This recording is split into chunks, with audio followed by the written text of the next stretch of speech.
Hey, yo, what's up? Ako nga pala si BT at nandito ngayon tayo sa BT Reaction and welcome to my channel, Tunay na Kritiko. At meron tayong panonooring video ngayon. Ito po ay nagmula kay Ders TV. Sa mga hindi pa po nakakabisita sa channel ni Ders TV, bisita na po kayo mga katunay. At kung hindi pa kayo nakakapag-subscribe, subscribe na din po kayo mga katunay kay Ders TV. At syempre, huwag nyo rin po sana kalimutan na mag-subscribe dito sa channel ko sa Tunay na Kritiko. Sa mga hindi pa nakakapag-subscribe, and click the notification bell para maging updated po kayo sa mga reaction videos na aking ilalabas. So, huwag na natin pagtagalin at sabay-sabay na nating panoorin ang laman ng video na hatid sa atin ni Ders TV at bibigyan natin ng reaksyon. Pasok! Hello po sa inyong lahat. Magandang araw po. Kamusta na po kayo? Andito na naman ako, ang inyong lingkod na legit Dowercads na tagahatid ng mga legit na kaganapan tungkol sa TVJ. Kaya kung isa kayo sa hindi pa nakasubscribe sa ating channel, nako, i-click nyo na po ang subscribe at bell button dyan sa baba para pag may mga bago akong balita, ay mano-notify po kayo agad-agad. At bago nga po natin simulan ng balitaan, nais ko lamang pong magpasalamat sa inyong lahat sa walang sawa ninyong pagsuporta at pakikinig sa aking mga daily update. So eto na, at simulan na po natin ang balitaan at tunahin nating pag-usapan ng tungkol sa ranking po ng mga noontime shows sa ating bansa for September 28, 2023. So ang i-80 po ay pang top 15 o rank 15 na may ratings na 4%, samantalang ang Tape Bulaga naman ay 3.5% na rank 17. At ang It's Showtime naman ay pang 19 na may 2.6%. Aba, medyo malayo-layo ang Showtime, no? Bumagsak yung ratings ng Showtime at tinalo ng 8 Bulaga, ng Tape Bulaga, ang Showtime. Aba! At ang EIT, nakikita naman natin na nasa number 15 slot, 4.0, 8 Bulaga, 3.5. Diba? Parang ito yung sinasabi na parang konti na lang, parang gano'n, nagkakaroon sila ng fighting spirit. So itong It's Showtime po at Tape Bulaga, parang nag-uunahan lang po sa second spot, ano? Samantalang ang EIT po ng TVJ, talagang steady lang po siya sa taas. Isang patunay na wala pong makakalamang or makakasabay sa TVJ dyan sa mga noontime show. Yes. Samantala, pag-usapan naman natin ang tungkol sa kasalanan po ng GMA na napunta at nabaling sa TV5. Ito po ay nagugat sa pinagkakaguluhang balita noong inilabas ng GMA ang tungkol sa magbabalita po sa NCAA na AI or Artificial Intelligence.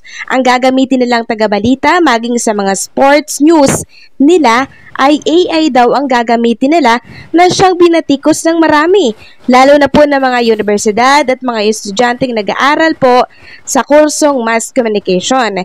Dahil hindi nga naman maganda ang balitang ito para po sa kanila. Nag-aaral sila tapos at the end, AI lang din pala ang papalawigin ng mga malalaking network. Kaya naman hindi ito pumasa sa publiko pagkos ay panay batikos ang inani po ng GMA mula po sa kanila. Since trending ang isyong ito, hindi maiwasang may mga magpasaring tungkol dito, lalo na po ang newscaster din, particularly sa kapatid network or TV5 na si Kalad Karen.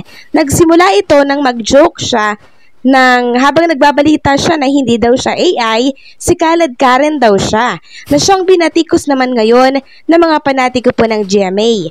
Siya tuloy ngayon ang binabatikos at pinag-uusapan kasama ang TV5, ano? Dahil napaka-unprofessional naman daw ni Kalad Karen. So, ang nangyari po ay ganito. Salip na GMA ang masisi, salip na GMA at trending, inilipat po nila sa TV5 dyan kay Kalad Karen. Yung joke ni Kalad Karen, ginawa nilang big deal tulad nung nangyari po kay Joey De Leon sa Lubid issue na pinalaki po ng mga account sa Twitter. Alam naman natin na sa ganyang sitwasyon ngayon na nangyayari, no? Nandiyan dyan yung kainitan ng dalawang istasyon na yan, TV5 and GMA. Yan, no? Talagang nagkakainitan yan. So kung ano yung ibubuga, kung ano ibubuka pala, ibubuga to.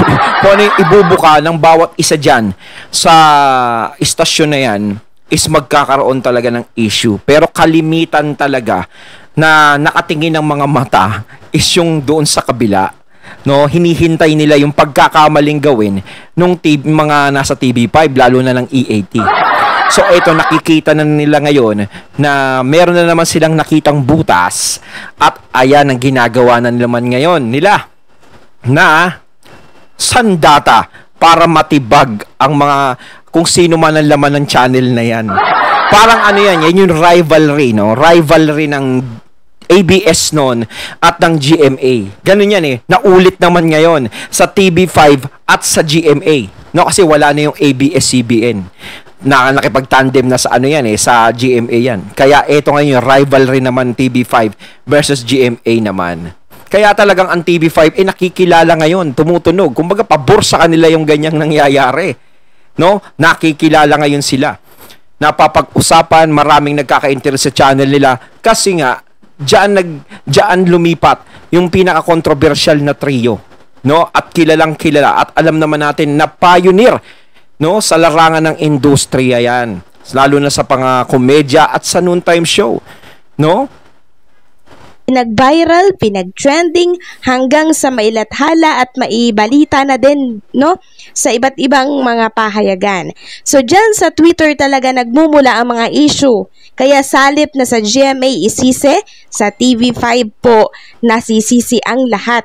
Doon po nila inilipat, di ba? TV5 na kung saan ay ando doon ang TBJ. Samantalang nagbigay lang naman po si Khaled Karen ng paglilinaw na hindi daw siya AI at totoong tao daw siya. Abay, ginawang big deal na agad para ma-diverge po ang issue sa GMA at malipat sa TV5. Ganyan ang galawan dito sa showbiz.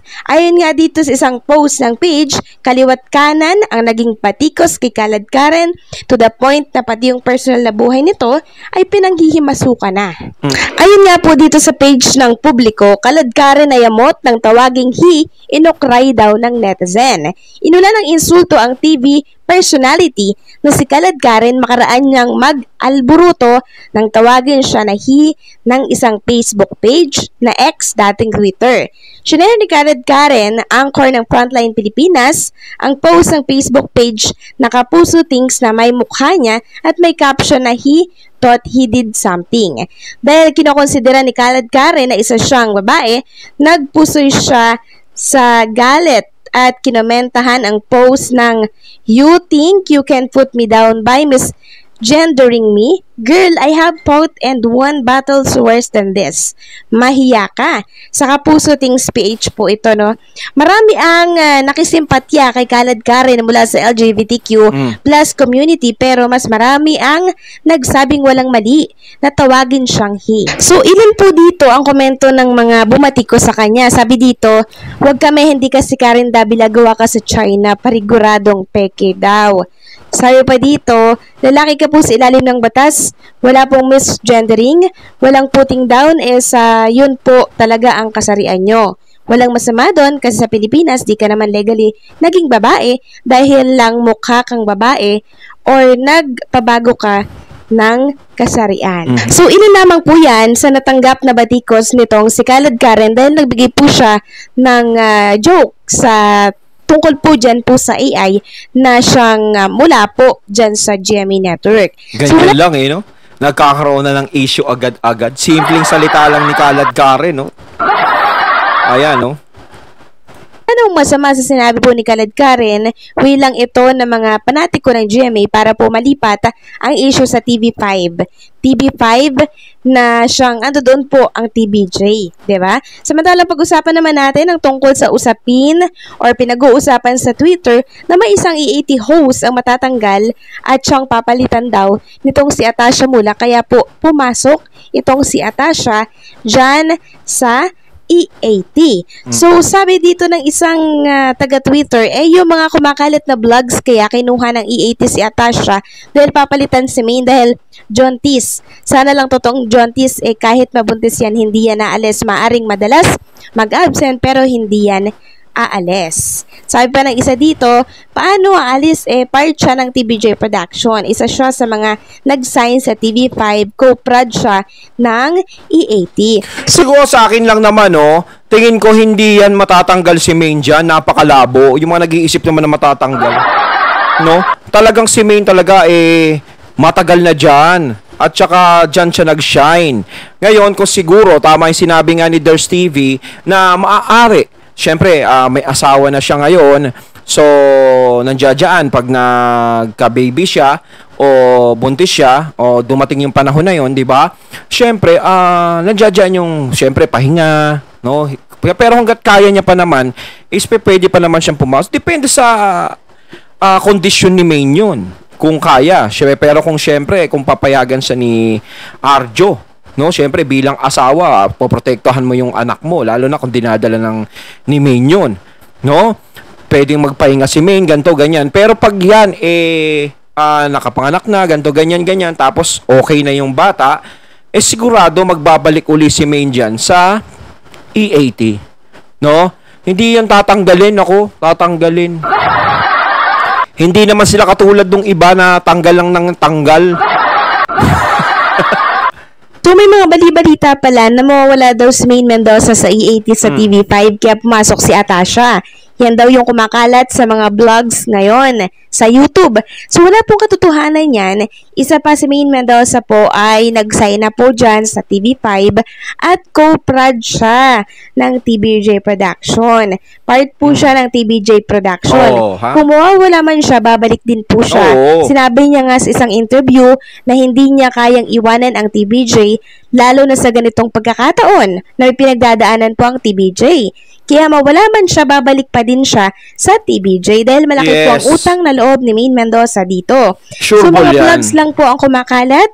Wala po itong katotohanan, wala pa po itong kumpirmasyon. Diba? Katunayan yan ay kakarating lang po ni Maine Mendoza mula po sa bakasyon niya sa ibang bansa. Kaya bukas-bukas pwede na po natin siyang makita dyan sa E80. Kasi kakarating lang niya kahapon. So maaring sa live na lang po ng E80 siya makita, which is Miyerkules. Miyerkules, Huwebes, Biyernes, and Sabado. Ayun, natatig natin kaya ng video na nagmula kay Ders TV. Ayan, si Atasha, sinasabing papalit kay Maine. At sinasabing mawawala si Minok. Kaya mga katunay, ano masasabi nyo tungkol dito? So once again, I'm BT and I'm out. Peace.